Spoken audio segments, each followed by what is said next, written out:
Rah! Happy Halloween, MVP. I hope you're enjoying your Halloween so far, because you know that I am. That's right, good old Uncle Streebo is back, and I'm going to talk to you a little bit about video games, because we're actually taking the Halloween week off from our production of Ghost in order to for everyone to enjoy the Halloween, pseudo quasi holiday, whatever it is. In America, it's a full-fledged holiday for us. I mean, what other day of the year do you get to run around in full costume and act like a total maniac? So, without further ado, let's talk about some of the fun things that I'm going to be playing, and hopefully I'll show you a few clips to some of these as well.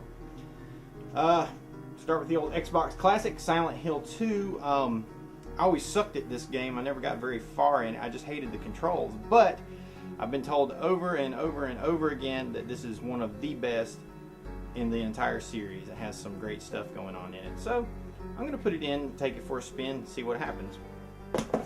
Next up, we've got Evil Dead Regeneration. Not a scary game at all, but a fun game. I mean, any kind of game that's actually voiced by Bruce Campbell as Ash, and has a little mini-me Ash on there as well.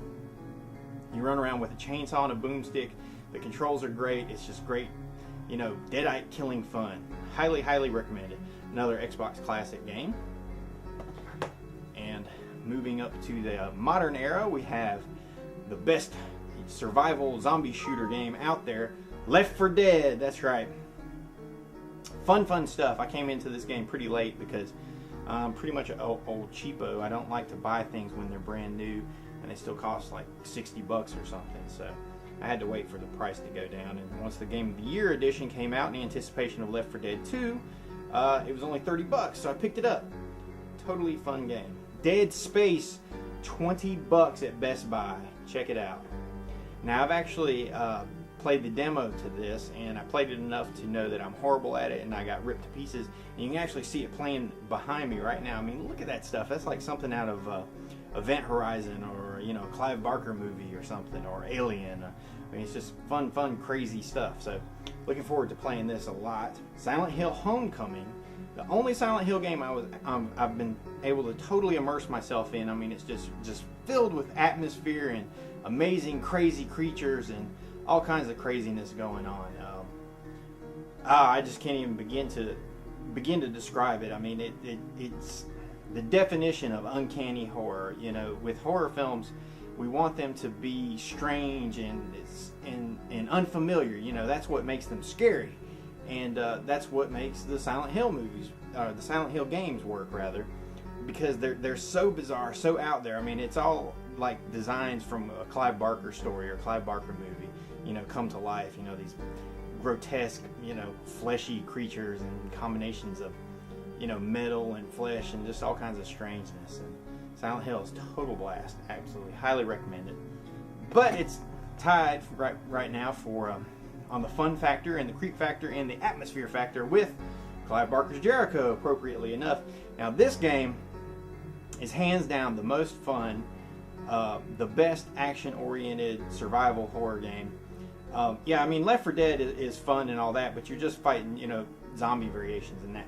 In Jericho, you're fighting just bizarre creatures from beginning to end, all designed by Clive Barker. He had complete and total creative say-so over this entire game, from the voice acting to the designs to the storyline to the way the characters moved to the way the game played.